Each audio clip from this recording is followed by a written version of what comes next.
A one-hit Maddox for Sonny Gray as the Cardinals get back into their winning ways in dramatic fashion with one of the best pitching performances we've seen in a long time in Major League Baseball. We'll talk about it coming up on B-Schaeff Daily.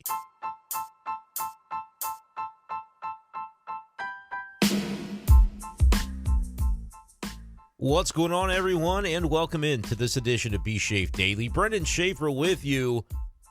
It is Friday night, June 27th, 2025, following the Cardinals getting the road trip off on the right foot, as Sonny Gray was as good as we have ever seen him in a Cardinal uniform. And that may be the best pitching performance, not just by Sonny Gray, not just by a Cardinal. That might just be the best pitching performance in baseball this season, and maybe in several of the recent seasons. I don't know how you really could make an argument against what we just saw from Sonny Gray on Friday night on Apple TV Plus. I know if you had the Apple subscription, you were happy about it. If not, maybe you listened to it with John Rooney and Ricky Horton on the radio side. Masterful, just unbelievable. We spent so much time this past week going back and forth on, a little interesting that they didn't have Sonny Gray pitch against the Cubs on Thursday, right? And really what that boils down to is pitch today game in the heat the previous Saturday. Everybody else is getting that extra day of rest. We know just how good of a job the Cardinals have done in managing their rotation this year, making sure everybody is fresh and getting the most out of them, not only in the here and now, but for the long haul. But the long haul can wait, because we got to talk about the here and now when it comes to Sonny Gray on Friday. 89 pitches. That's a Maddox when you throw a 9-inning shutout on fewer than 100 pitches, because Greg Maddux, that just seemed to be his thing. He coins the term with his Hall of Fame career. And Sonny Gray performed like him tonight. 89 pitches, a one-hit shutout. He told the Apple TV crew after the game that he shook off Pedro Pages there at the end, which, by the way, incredible to see Sonny Gray. And, I mean, this is just the kind of guy he is, the kind of way he ticks. He knows it's a national TV type of vibe with the Apple TV game. Obviously, there's a different sideline reporter down there that's not Jimmy the Cat Hayes for the post-game interview. Sonny Gray, not one that's usually going to be the post-game interview, right? Because to be the starting pitcher and be the post-game interview, you've got to finish the game, because otherwise you're in there doing your aftercare routine. And for Sonny, that's usually pretty meticulous. So this is a rarity. But when a pitcher goes complete game shutty, you know it's going to be his on-field interview after the fact. But veteran move. Pulls Pedro Pages in there too. And look, what are they going to do? Tell him no? Right? He says, hey, Pedro's coming with me, because he credits Pedro for that complete game shutout happening. He says it's not just one guy doing it. It takes everybody, but especially your catcher. And Sonny, if you were watching after they were doing the final handshakes there after the 5-0 Cardinals win over the Guardians at Progressive Field on Friday night, Sonny hands the baseball to Pedro. And that was a cool...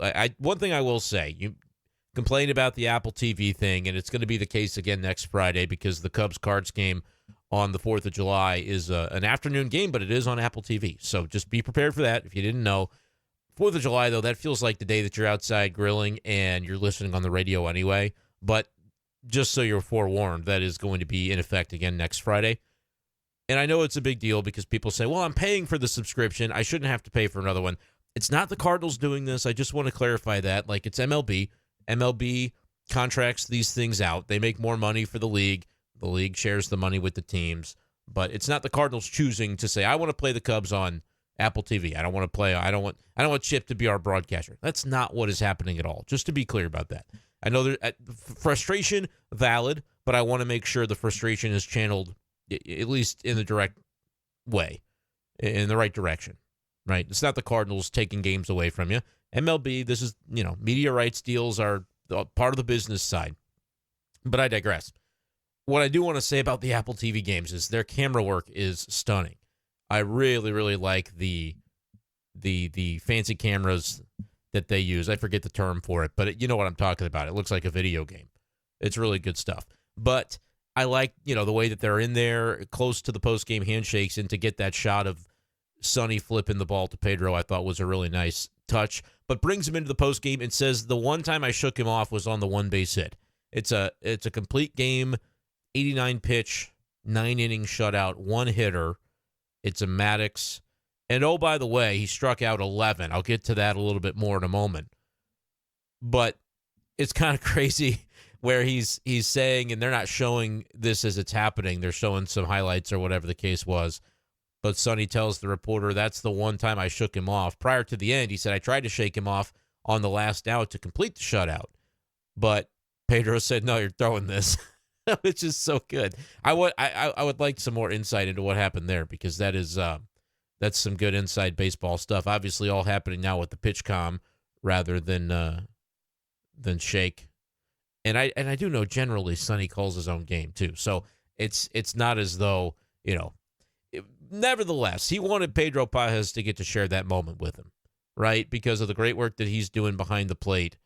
And that is interesting, because I have known in the past that Sonny would have input on the pitch com as well. Some pitchers, it's maybe a one-way street, but Sonny's got the ability to, call for pitches. But those two really did seem to work very well in tandem. And here's the combo for me. I made this claim that it's the best pitching performance in baseball this year, easily. Find me one better. But I would say go back however many years to find a more masterful, complete pitching performance. And here's what I mean by that. It's incredibly impressive to see a guy throw a Maddox, right? By definition, fewer than 100 pitches, complete game shutout. That's really impressive to see.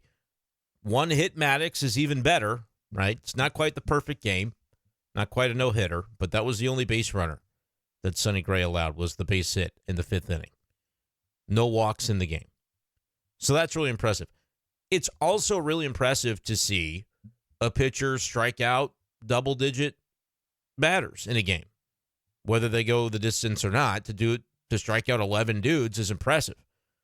Combining both, I don't have the stat in front of me. Somebody's probably got it, because somebody probably looked it up post-game. I didn't see it in the STL Today article necessarily, and I do have some Cardinals history. That'll be courtesy of Daniel Guerrero from his article on Maddox's and recent Cardinals history. That's kind of interesting to look at as far as the most efficient shutouts. To be that efficient and then also strike out 11 is mind-boggling. Bob Tewksbury, this is courtesy of Daniel Guerrero, STL Today, his research. 79-pitch shutout that Bob Tewksbury threw back in 1990. That was also a one-hitter, but just 3 strikeouts, right? Balls in play. Waino had an 88-pitch shutty, 2-hitter, back in 2021. That was at Pittsburgh, if you remember that game in August of 2021. 7 strikeouts. Jaime Garcia, 89 pitches, 3-hitter, 6 strikeouts. And I don't see on any of these how many walks, if any, those games had for those starters. But for Sonny Gray to go 9 innings, 1 hit, no walks, and 11 strikeouts, and to do it in 89 pitches is unbelievable. Like I said, recent history, that's not something we've seen. Not from a Cardinal, maybe not from anybody. That's a really impressive performance. MLB, there's a story on MLB.com compiling all of the complete games of the year. And David Peterson had one, 6 hits, only 6 strikeouts, over 100 pitches. Spencer Schwellenbach, over 100 pitches, 9 Ks, gave up runs. Andrew Abbott, 110 pitches, only 5 Ks, few hits. Zach Littell had one, gave up 10 hits. You're out of here. Framber Valdez had one, gave up a run. 83 pitches, though, in that one. Tarek Skubal, this is about as close as you can get. 2-hitter against these same Guardians, by the way, Cleveland, a month ago. Tarek Skubal, we know he's really good. Cardinals faced him at Busch Stadium earlier this season. 2-hitter, 13 strikeouts, no walks, 94 pitches. That's on par, I think, with what we saw from Sonny tonight, statistically. Fetty obviously had his 109-pitch complete game shutout.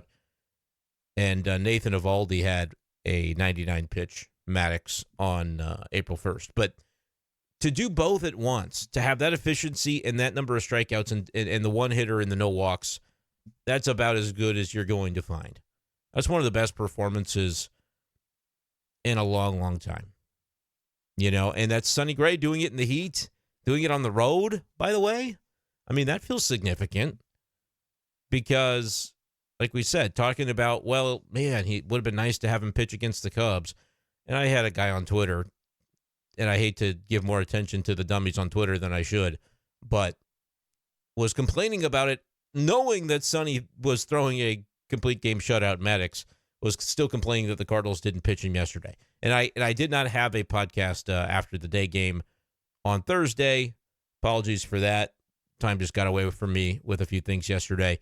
But, Cardinals didn't score runs. Palante did okay, did his job, but they once again got shut out. And so Cubs end up splitting that series. Leaves a sour taste in your mouth. But to then win the game to open the lengthy road trip, which is going to end at Wrigley over 4th of July weekend. And the Cubs did lose tonight, so the Cardinals gain a game back, and they're 3.5 behind them. And I'm not even going to mention the Brewers for a while. Until they pass the Cubs, I just don't really care. We're going to talk about the Cardinals and the Cubs. And it's just one of those things where standings, yeah, they matter, but they don't matter to the extent that there's nothing you can do if you're the Cardinals but win your games, right? And you're going to be playing the Cubs coming up, and they'll have matchups against the Brewers remaining as well that are going to be critical if the Brewers stay in the race. But you got to one thing at a time. So for now, I'm just going to tell you, Cardinals gain a game on the Cubs, and that's what you're looking for. But Sonny Gray, would have been on regular rest. And I just think with the 2-day games in a row, the heat, the fact that everybody else was getting that day, as we mentioned earlier, I don't even think it was really a tossing and turning type of decision for the Cardinals. But to then still complain about it on a day where the Cardinals didn't score anyway yesterday, like they would have been wasting Sonny Gray's mastery, even if it was going to translate to yesterday in St. Louis. I think there's a fair bit of reason to believe it would not have translated in the same way because that extra day of rest is proving to be pretty valuable, I think, to a lot of these Cardinals starters as you get into the heat of the summer. So for Sonny Gray to kind of get the monkey off his back on the road and to do it like that, where the Cardinals, he was a stopper today. If you lose this game, that's 3 losses in a row, and suddenly you're trending back in the wrong direction. So that's a pretty significant outing by Sonny Gray. Certainly, there's no arguable about it. It was his best as a Cardinal because I think, again, it's a top 5 performance of the decade in Major League Baseball. I don't know if I'm overselling that. The way that he was, and maybe you would say, well, no, it's not, because after you get to the raw numbers of it, there's obviously been no-hitters. I'm trying to recall the last perfect game in MLB because obviously if you're going to 2023, Domingo Germán was the most recent perfect game as I'm seeing. So that's been almost 2 years ago to the day, actually, June 28th. So, it doesn't get better than perfect. But short of perfection, I would say that you're not going to find very many better than this one. Now, after you just look at the raw numbers of it, if there's guys that have about as many strikeouts as Sonny on around as many pitches for a Maddux, didn't walk anybody, then you have to start considering the opposing lineup. And it is fair to say, like, the Guardians didn't have their best lineup out there. Jose Ramirez is one of the most underrated hitters in baseball still for as many years as he's been doing it. I don't know if people fully appreciate just how good that guy is, but he was not in the lineup tonight. I think he was hit by a pitch recently. And so I don't know that the Cardinals will avoid him all weekend. Probably not, but you avoid him today, and that helps out as Sonny Gray was able to carve up a lineup that had only 3 guys with a better than 700 OPS in it. So, like, Lane Thomas was their number 2 batter. He was struggling at the plate, and it has been, I should say, hitting 168 this year. Stephen Kwan, he's a good hitter, 300 hitter at the top of their lineup, and he was the guy that flew out to end it. I was just watching that thinking there's nobody I would rather see less up there in that lineup than Stephen Kwan, short of Jose Ramirez being in there because he is just a pesky hitter, does not strike out. If you'll recall from my beginning of the season prediction where I made the comment that I thought Lars Nootbaar would walk more this season than he would strike out, which of course has not been playing out to this point. Now, it was looking pretty smart earlier in the year, but since then he's obviously racked up quite a few Ks. but I made the commentary because Stephen Kwan was one of the few players in baseball to do that last year. And looking now, I heard them mention that Kyle Tucker during the Cubs series had that distinction currently, and he actually did it last year too, but only in a partial season, 339 plate appearances. But last year it was like Stephen Kwan, Juan Soto, and I guess Kyle Tucker in a half year because I guess he had injury that kept him out for a period of time. But it's a rarity to do that. Stephen Kwan is one of those guys. So when you're trying to finish off a complete game Maddox, part of the Maddox is keeping it under 100 pitches. Now, Sonny didn't even end up cutting it close, throwing only 89 pitches. But I was thinking, man, this guy could end up fouling off 7 or 8 and could blow the whole thing here, knowing the type of hitter that Stephen Kwan is. But otherwise, like it's fair to say, not the most robust lineup in baseball. And that's why that AL Central is looking just a little more mediocre outside of the Tigers at this point, because between the Guardians, Royals, and Twins, I just don't think any of them have a ton of offense. Now, I'm saying this before the Cardinals complete the series with Cleveland, so, for those who believe in jinxes out there, I apologize. I don't happen to believe in jinxes, but I'll make note that maybe next time I wait to say that until the end of the series. Miles Michaelis probably doesn't want me to say it. He'll take the mound for the Cardinals on Saturday. But this is still Major League Baseball. This is still going on the road, doing it in a warmer environment as well. Sonny Gray sweating through the jersey. I mean, keeping him out there on the post-game interview. He actually kind of ended it before the reporter. I don't know what the protocol is for these national games. The guys are used to maybe what the local reporter on the sideline would ask a few questions and then go ahead and get in there, get home, get out of here.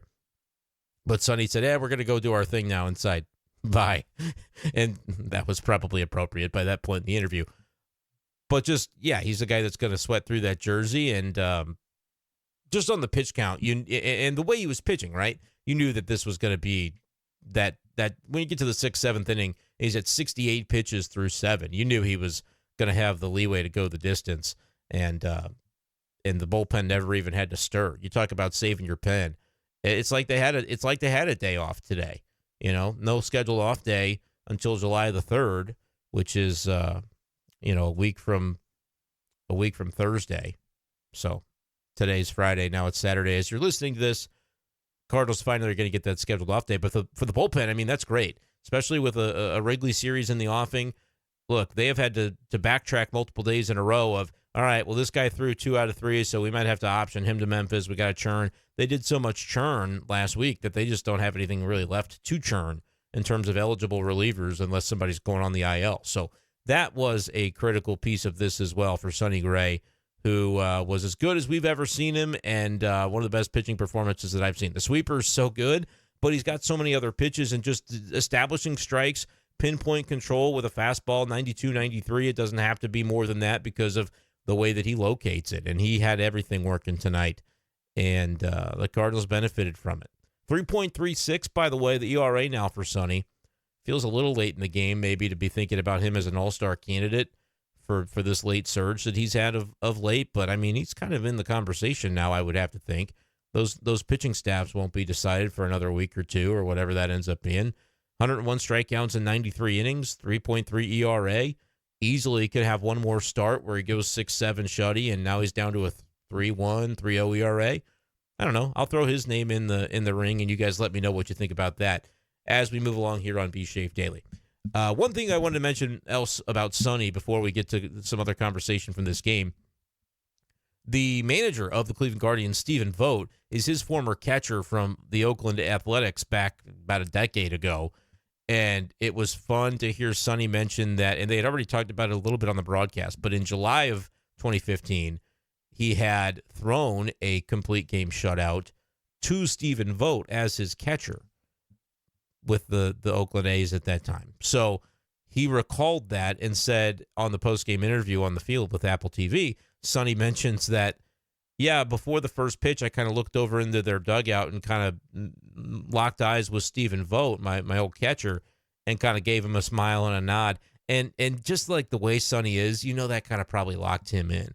Like, hey, I remember what we did, and here's what I'm about to do. That's just kind of cool symmetry there. And mentioned that, too, that was right before the All-Star break. So him and Stephen Vogt, All-Stars that year, and drove together from Cleveland to Cincinnati. So same ballpark, kind of some cool symmetry with that. As Sonny Gray was certainly the man of the match as they would say in soccer terms, winning at 5-0 for the Cardinals over the Guardians on Friday night. Cards moved to 45-38, which is 7 games above 500, and I believe it's just 3.5 now behind the Chicago Cubs. It could have been closer. I get it. If the Cardinals had found a way to win one of the last 2 there in St. Louis, you'd be sitting right now at just, game and a half back. But as it stands, 3.5 back, and the Brewers are ahead of you. But don't worry about that for right now. They are playing some really good baseball, though. But the Cardinals have won 7 of their last 10, and they're right where they want to be. To me, it's more about games above 500 and just sheer record in July. Because I remember, I've been telling you guys this for a while, going back to early May, around Mother's Day probably, when the Cubs started that stretch where they didn't play a nobody for the remainder of May and until the 6th of June. They had a series with the Tigers that they lost. They got to pad their stats, man.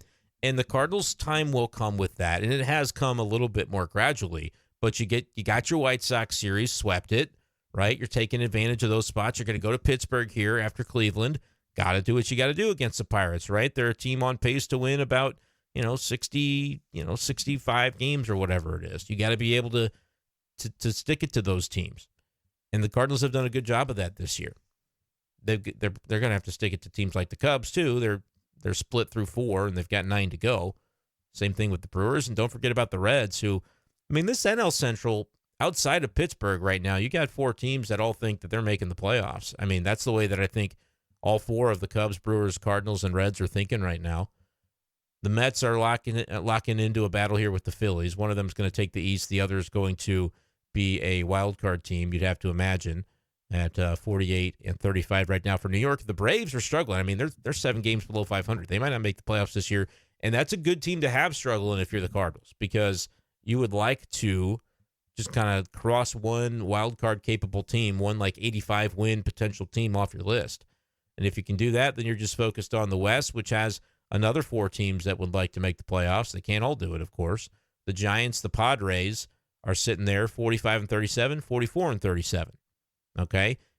The Cardinals are 45-38. So they're, percentage points, really close with those teams in that wild card mix. And like I said, a game and a half back of the Brewers. So right now, the Cardinals technically a half game out of that final wild card behind the Giants, who have 1 fewer loss and the same number of wins.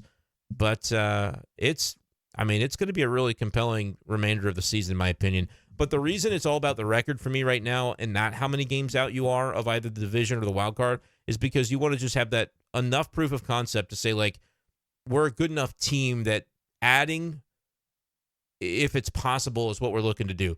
And subtracting is just not something that we're talking about. There will be Cardinals fans who say, well, you have to sell Ryan Helsley because he's an expiring asset and you got to get something for him. It's not happening. I'm just telling you. If the Cardinals are in the race anyway, it's just not even a conversation. This is not MLB The Show. This is real life. And this is the St. Louis Cardinals who, yes, they wanted a runway season. And in many ways, we've seen that play out. Maybe not the way everybody thought that it would. But guess what? That's because they're winning games. And that's the goal at the end of the day. So I just think it gets really interesting as long as you're that 7, 8, 10 games above 500. It's okay if there's a little bit of, if the Cubs go for a little bit of a surge or the Brewers, pull away. I'm not going to look at it and say, oh, the Cardinals are on pace for 88 wins, but right now there's a bunch of other teams in the NL that are getting hot and they're technically out of a playoff spot in St. Louis, so you should probably sell because it's not worth it. No, if this is an 88 to 90 win pace team, you're going for it. And that might not mean doing much at the deadline because I think they've largely got the team that they want to have right now. Get a little healthier with guys like Herrera, Walker coming back. You would like to tweak the bench, but again, I'm not advocating trading away future assets for short-term ones. I'm just saying maybe you keep some of those short-term assets that you've got in-house because you want to make a run at this thing. They're playing really good baseball, and I think deserving of that consideration. So anyway, that's kind of a tangent into the divisional look of things, but I've wrapped everything I wanted to say about Sonny. Talk a little bit about the offense, and then we'll go down on the farm. Alec Burleson's him. Hitting 300, OPS and 812. If Burley could just be one of the best hitters on this team, which Oliver Marmol and the Cardinals hitting staff and internally, they have believed about Burleson for multiple years, and we're seeing the production now to go with it on a more consistent basis. And part of that is he's getting to play. Part of that is I think Alec Burleson has made some growth from last year to this year. And we're not going to crown him yet because it's middle of the season. We're just beyond the halfway point. And last year, the second half was where he really tailed off. They were treating him like he was one of their middle order guys, and he batted second in a lot of those lineups late in the year, but he wasn't performing like it anymore. Well, now we're starting to see him hit his stride maybe at the right point in the season, and was the only guy in the Cardinal lineup today with an OPS above 800 as Donnie has tailed off a bit. But he was on base a couple of times tonight. He's also a 300 hitter, and so I'm still very confident in what the Cardinals are going to get from Brendan Donovan. Wilson Contreras, 1 for 3 tonight with a walk as well, so on base a couple of times. But Burleson, he goes yard for the 10th time of the season, tailing Lars Nootbaar now by just 1, I believe, in the home run category. Pedro Pages, his home run, number 6 of the season for him. He could be a double-digit home run guy if he's not careful. Was nice to see because it got the scoring going for the Cardinals there in that third inning. His came before Burley's in the same frame, and the Cardinals do a nice job in this game. Didn't need the extra runs, but tacking on a run in the 6th and 1 in the 8th is good to see. That's a good premise to have. Arenado, by the way, above 700 with the OPS after kind of a quiet homestand. I believe he had 1 RBI during the homestand. I heard on the radio broadcast today. 2 for 4, though, with a couple of RBIs in this game, and had a double as well, his 12th double of the season. So I'm really liking the role of Arenado right now with this team, too. A little bit more pressure off of his back, I feel like, when he's batting 6th down there. I just think that's a better spot for him at this stage, and his defense is still, superlative. So you really like that. Cardinals got a lot of guys right around 700 on OPS. Wynn had an 0 for day. He's down to 702. Nootbaar is at 720 after an 0 for, but he did walk, didn't strike out, which you appreciate. Gorman 0 for 4, 2 Ks. That's something to watch, especially when Walker gets back if he tails back off. But it's one of those, too, where, like, the OPS for Gorman, we were praising him a few days ago when it was at 740. Say, hey, that's a pretty good above league average there. And then he has a spell where he tails off, and he's down to 703, and, 2 more days of that, it'll be 685, and you're like, okay, well, now he's back in the doghouse, or do you play him through that because the stretch where he hits 2 homers in 3 days and a couple doubles is coming, and he's right back up to 740? That is a question for Oliver Marmol, and I don't think it's got a perfect answer, but that's been the entire Gorman conundrum, during his Cardinal career. And Victor Scott, by the way, 0 for 4, 3 strikeouts. He's struggling a little bit for sure, down to 641 on the OPS, but continue to work it with him because he's a young player that I still say is only going to get better as time goes along. So that's my thoughts on this one for the Cardinals. You'll have a Miles Michaelis outing to look forward to for Saturday, and really important. The Guardians are a 500 club now, 40-40. Feels like it's really important for the Cardinals to get this series and give yourself at least a chance to sweep it.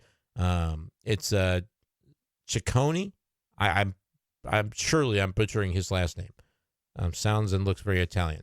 3-3, 3.38 ERA, taking on Miles Michaelis, 4-5 with a 4.31 ERA. That's coming up on Saturday. But that'll do it for our conversation about tonight's Cardinals game from Friday. Let's go ahead and take a moment to tell you about what happened down below as we go down on the farm. It's time to go down on the farm. Brought to you by Hastings Layers Premium Eggs. You'll be happier than a jackass eating thistle. Huh? It's a tough loss for the Memphis Redbirds on Friday as they fall 3-1 to the Durham Bulls. Zach Plesac still kicking around down there, and the total line didn't look terrible for him, not as much as his 10.13 ERA with Memphis. He falls to 0-4.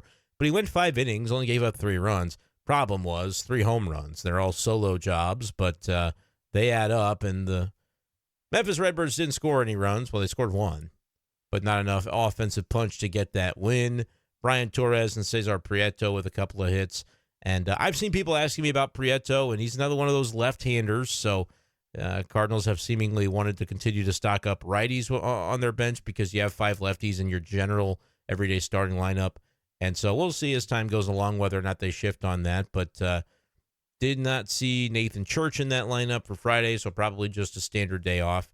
But keeping an eye on all that. But Prieto's been another guy down there with a good bat. Brian Torres as well, 877 his OPS. He had a 2 for 4 day. But yeah, Plesac, 5 innings, 3 runs, gave up the 3 homers, and that was all she wrote as the Memphis Redbirds just couldn't do much scoring. Rodri Munoz, by the way, 2 scoreless innings. Gordon Graceffo had 1. and continuing to keep an eye on those bullpen guys down there, because eventually all those guys that the Cardinals did send down will become eligible yet again to rejoin the club. And so I think in July, it'll be a different looking bullpen once you get past the All-Star break, where the days off is not as much of a hindrance on who you can have out there in your major league pen. Springfield Cardinals at AA level, they win it 10-7 over the Wind Surge, as the Springfield crew scored 3 runs in the 9th inning to break a 7-7 tie and get the victory. Joshua Baez doing Joshua Baez things. 1 for 4 on base a couple of times, stole his 7th base, which I believe is just counting his AA numbers, which is pretty good since he has only been there for a handful of weeks. 10-17 is the OPS for Baez, which is pretty impressive. I do not see anything from Weatherholt. He was out of the lineup in that one. Unfortunately, it being a 10-7 game, you're like, all right, well, who gave up 7 runs? Unfortunately, many of those were charged to Tink Hence, who obviously gets a no decision in this one, but 3 1/3 didn't last very long, gave up 5 earned runs, had 5 walks. So that's, we see the guys down there have those games where they walk a bunch, and you just you have to try to flush it and find the command the next time. But only 38 strikes on 71 pitches for Tink Hence, which explains maybe the 5 runs and the 5 walks. But good to see that the Springfield lineup was able to score 10 runs, and the Cardinals at the AA level get that win 10-7. By the way, that just is another example of what makes Sonny so good, because when you're in the zone as much as he was tonight, sometimes that means you're throwing hittable pitches in the zone. 66 of 89 were strikes. That just wasn't the case. His strikes were located well, and he did a really, really nice job. So good stuff from the Cardinals on Friday night. Let me know your thoughts, guys, in the comments section below. By the way, been putting out some more Cardinals content in short form versions on TikTok. If you're interested in that app, I am at b-schaefer12, just like my Twitter handle. Anywhere you want to find me, TikTok, Instagram, whatever the case may be, Facebook.com/@b-schaefer12 as well.